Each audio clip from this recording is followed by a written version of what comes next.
আসসালামু আলাইকুম। 2024 সালের নতুন সিলেবাসের আলোকে বার্ষিক পরীক্ষার প্রস্তুতির জন্য আজকে আমি সপ্তম শ্রেণীর জীবন ও জীবিকা বইয়ের অভিজ্ঞতা 3 আগামীর স্বপ্ন এই শিখন অভিজ্ঞতাটি থেকে নৈবেত্তিক প্রশ্নের উত্তর নিয়ে আলোচনা করব। আর তোমাদের পরীক্ষায় নৈবেত্তিক প্রশ্ন 15টি থাকবে, 15টির উত্তর দিতে হবে আর প্রতিটির জন্য 1 নম্বর করে। এখন নৈবেত্তিক অংশের বহু নির্বাচনী প্রশ্নগুলো কীরকম হবে তা এখন আমি দেখিয়ে দিব। চলো নৈবেত্তিক প্রশ্নগুলোর উত্তর শিটি। 1 নম্বর প্রশ্ন, প্রথমে ভূমিকা, এটা পাঠ্য বই হচ্ছে যে 39 পৃষ্ঠা। আর এর প্রথম প্রশ্ন হচ্ছে ভিন্ন গ্রহবাসীদের কি বলা হয়, এর উত্তর হচ্ছে এলিয়েন বলা হয়।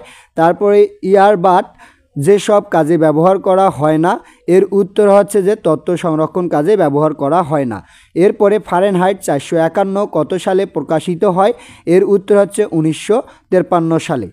এরপরে 4 নম্বর প্রশ্ন হচ্ছে ভিস্তিওয়ালা পেশা কত শতাব্দীতে প্রচলিত ছিল, এর উত্তর হচ্ছে 19বিংশ শতাব্দী। এরপরে মশক কি দিয়ে তৈরি, এর উত্তর হচ্ছে পশুর চামড়া দিয়ে তৈরি। এরপরে ভিস্তিওয়ালা পানি বিক্রি করতেন কিসে করে, এর উত্তর হচ্ছে মশকে করে।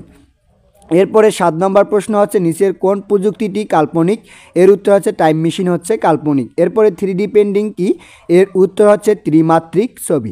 এরপরে ফারেনহাইট 451 কি, এর উত্তর হচ্ছে উপন্যাস। এরপরে ভিস্তিওয়ালা কি বিক্রি করেন, এর উত্তর হচ্ছে পানি বিক্রি করেন। এরপরে 11 নম্বর প্রশ্ন হচ্ছে ঘোড়ার গাড়ির চালককে কি বলে, এর উত্তর হচ্ছে যে কোচোয়ান বলা হয়। এরপরে কোচোয়ান কোন গাড়ি চালায়, এর উত্তর হচ্ছে যে ঘোড়ার গাড়ি চালায়। এরপরে কোচোয়ানের কাজ কি, এর উত্তর হচ্ছে ঘোড়ার গাড়ি চালানো। এরপরে 14 নম্বর প্রশ্ন হচ্ছে নিচের কোন পেশাটি বর্তমান যুগে বিলুপ্ত পেশা হচ্ছে, এর উত্তর হচ্ছে ভিস্তিওয়ালা। এরপরে রাশেদ তার পাঠ্য বইয়ে এমন কিছু পেশার বিষয়ে পড়েছিল যা এখন আর দেখা যায় না, তার মধ্যে একটি পেশার মানুষ মশকে করে পানি বিক্রি করতেন। রাশেদের পঠিত পেশাটির নাম কি, এর উত্তর হচ্ছে যে ভিস্তিওয়ালা। এরপরের পাঠ হচ্ছে যে 2041 সালে একদিন, এটা পাঠ্য বই 44 পৃষ্ঠা থেকে নেওয়া। এখানে প্রথম প্রশ্ন হচ্ছে পেপার রোবটটির নাম কি, এর উত্তর হচ্ছে হেনা 4.0। এরপরে হচ্ছে যে পেপার ঘুম ভাঙলো কিসের শব্দে, এর উত্তর হচ্ছে যে রোবট 4.0। এরপরে 2041 সালে বাংলাদেশ কততম স্বাধীনতা দিবস উদযাপন করে, এর উত্তর হচ্ছে 71তম। এরপরে 19 নম্বর প্রশ্ন হচ্ছে প্রচুর পরিমাণে ডাটা নিয়ে কাজ করেন কে, এর উত্তর হচ্ছে যে বিগ ডাটা ইঞ্জিনিয়ার। এরপরে শ্রুতির বয়স কত, এর উত্তর হচ্ছে 7 বছর। এরপরে কোন প্রযুক্তি ব্যবহার করে একটি যন্ত্রকে বিভিন্ন কাজ শেখানো হয়, এর উত্তর হচ্ছে যে কৃত্রিম বুদ্ধিমত্তা। এরপরে কিসের মাধ্যমে হেনার মতো রোবটদের বিভিন্ন কাজ শিখিয়ে দেওয়া হয়, এর উত্তর হচ্ছে কম্পিউটার প্রোগ্রাম। এরপরে IoT এর পুনরূপ কি, এর উত্তর হচ্ছে যে ইন্টারনেট অফ থিংস। এরপরে IoT প্রযুক্তি ব্যবহারে নিচের কোনটি প্রয়োজন, এর উত্তর হচ্ছে ইন্টারনেট প্রয়োজন। এরপরে 25 নম্বর প্রশ্ন হচ্ছে IoT নিয়ে যারা কাজ করেন তাদেরকে তাদের কি বলে, এর উত্তর হচ্ছে যে IoT ইঞ্জিনিয়ার বলে। ইন্টারনেট কাজ না করলে IoT প্রযুক্তির যন্ত্রগুলো কিভাবে নিয়ন্ত্রণ করা যাবে, এর উত্তর হচ্ছে ম্যানুয়ালি করা যাবে। তারপর হচ্ছে ইন্টারনেট থেকে মানুষের ব্যক্তিগত তথ্য চুরি করে কারা, এর উত্তর হচ্ছে সাইবার অপরাধীরা। এরপরে প্রশ্ন হচ্ছে যে মানুষের ব্যক্তিগত তথ্য চুরি বা ক্ষতির হাত থেকে রক্ষা করে কোন প্রযুক্তি, এর উত্তর হচ্ছে সাইবার সিকিউরিটি। এরপরে 29 নম্বর প্রশ্ন হচ্ছে সাইবার সিকিউরিটি প্রযুক্তি কোন ক্ষেত্রে ব্যবহৃত হয়, এর উত্তর হচ্ছে হ্যাকিং ও সাইবার অপরাধ নিয়ন্ত্রণে। এরপরের প্রশ্ন অনলাইন প্ল্যাটফর্মে নিরাপত্তা নিশ্চিত করে কোন প্রযুক্তি, এর উত্তর হচ্ছে সাইবার সিকিউরিটি। এরপরে ডিজিটাল প্ল্যাটফর্মে বিজ্ঞাপন দেওয়া বিশেষ প্রযুক্তির নাম কি, এর উত্তর হচ্ছে ডিজিটাল মার্কেটিং।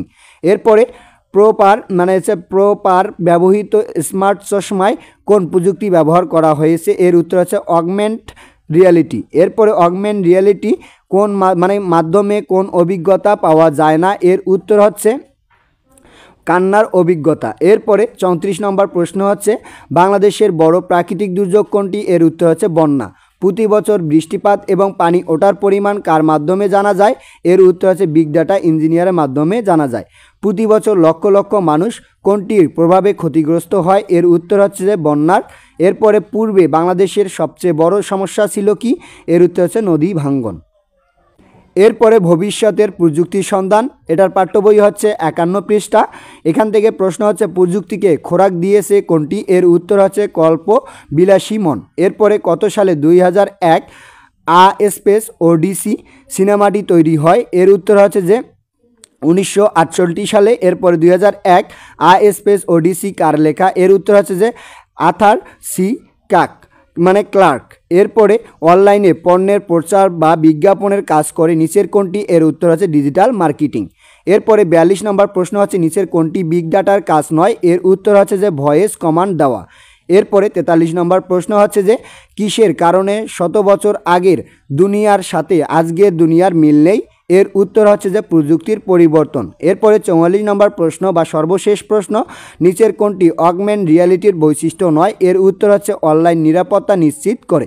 এটাই হচ্ছে অগমেন্ট রিয়ালিটির বৈশিষ্ট্য নয়, আর বাকিগুলো সব অগমেন্ট রিয়ালিটির বৈশিষ্ট্য।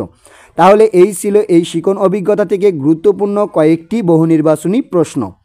তাহলে আজকে এ পর্যন্তই। এর পরবর্তী ভিডিওতে আমি এই শিখন অভিজ্ঞতা থেকে এক কথায় প্রশ্নের উত্তরগুলো নিয়ে আলোচনা করব। ধন্যবাদ সবাইকে এতক্ষণ সঙ্গে থাকার জন্য। ভিডিওটি ভালো লাগলে লাইক এবং সাবস্ক্রাইব করবেন।